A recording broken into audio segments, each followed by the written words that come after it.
Γεια σας παιδιά, τι κάνετε, πώς ελπίζω να είστε καλά, εγώ είμαι τέλεια. Και στο σημερινό βίντεο έχουμε τον Ντίντο. Ναι, αυτός είναι ο Ντίντο, το πιο γλυκό σκυλάκι του κόσμου. Το πιο όμορφο, το πιο λευκό. Το μόνο σκυλί που θέλει να δαγκώνει τα πάντα και τους πάντες.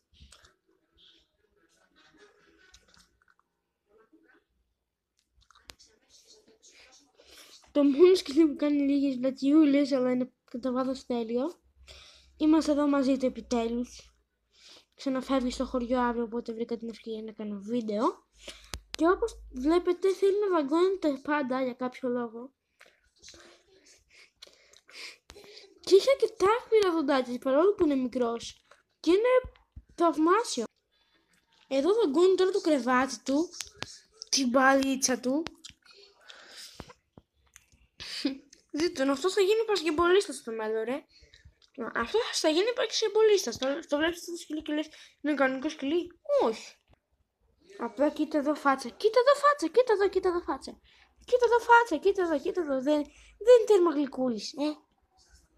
Παρόλο που με δαγκώνει συνέχεια.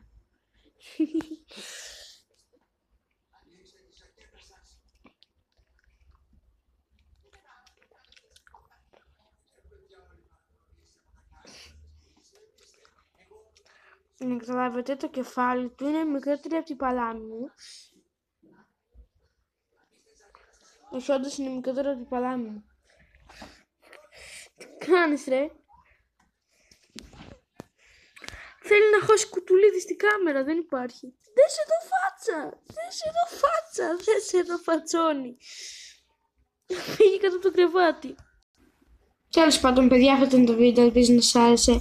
Αν σας άρεσε, κάντε ένα like. Αν σας άρεσε ακόμα περισσότερο, κάντε και ένα subscribe.